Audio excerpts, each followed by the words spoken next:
sudėtingas klausimas tame, kad dažnai klausia, ką mes čia veikiam ir sunku pasakyti keliais sakiniais, nes čia tiek yra daug visko, kad praktiškai viską čia mes darom, ką reikia. Jeigu spektaklis vyksta 3 valandas, tai bent 8 yra pasiruošimas jam. Dieną atėjus pirmiausia įsijungi pultą, įsijungi elektrą, pasiruoši morališkai visos dienos darbam.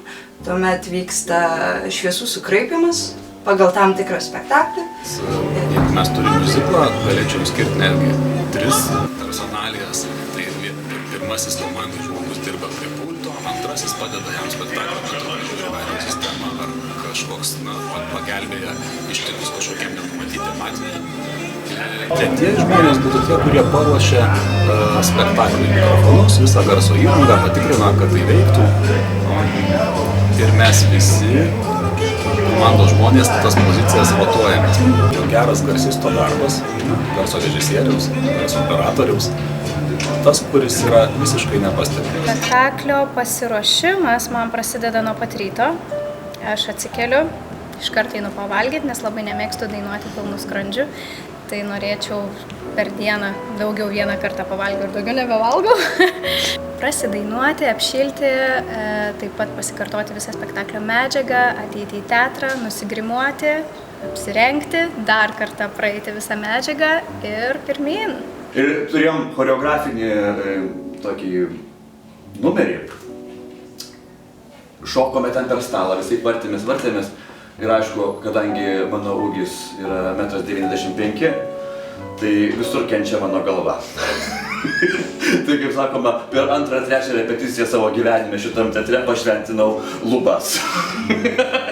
Jos iki dabar yra įlinkusios. Man būna sudėtingas darbas tame, kad labai reikia suderinti, kada, ką, kokį spektaklį rodyti. Tam pasitelkiam analitinius duomenis, pardavimus, lankomumą.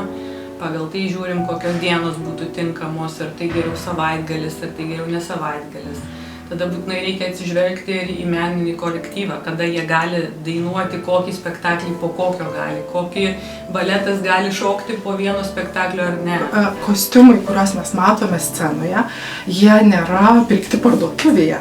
Ką tai reiškia? O tai reiškia, kad muzikiniam teatre privalo būti siuvykla, dailininko komanda, konstruktorių brigada, na ir taip toliau. Ir aš galvoju, man reikia pasisiūlyti.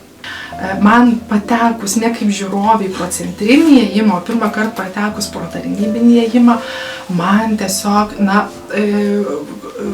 labai stipriai įstrigo tas teatro kvapas. Man toks buvo skanus kvapas. Ir plaukų lako, ir grindų lako, ir dažų, ir kosmetikos, ir vaško kažkokio. Ir iki šiol man tas teatras labai kvepia. Taigi taip pat dirba ir siuvėjos, ir sukirpėjos.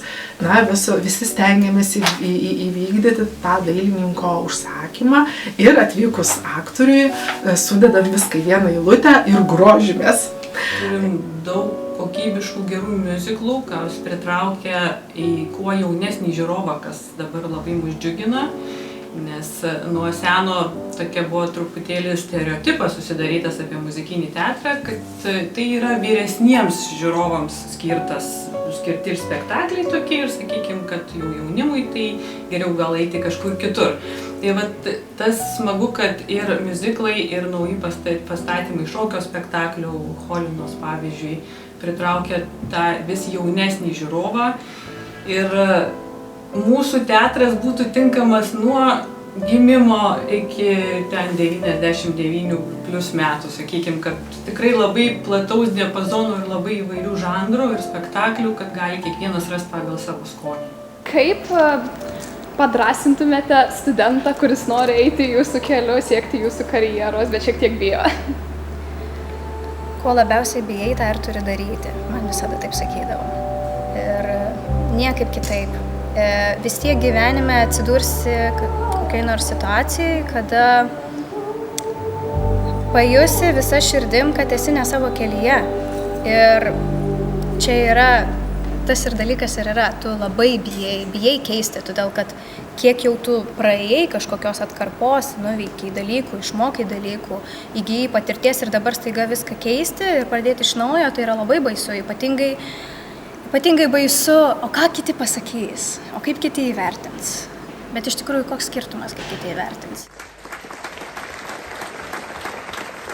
Švenčiame kiekvieną gimtadienį, pasėdime, pabendraujame ir iš tiesų tu ateini iš savo namų, iš šeimos į kitą šeimą, su kuriais tu bendrauji, glaudžiai daliniesi įspūdžiais ir tiesiog taip, mes čia turim gerą laiką. Dirbam kartais labai sunkiai, bet tuo pačiu ir mums labai yra smagu.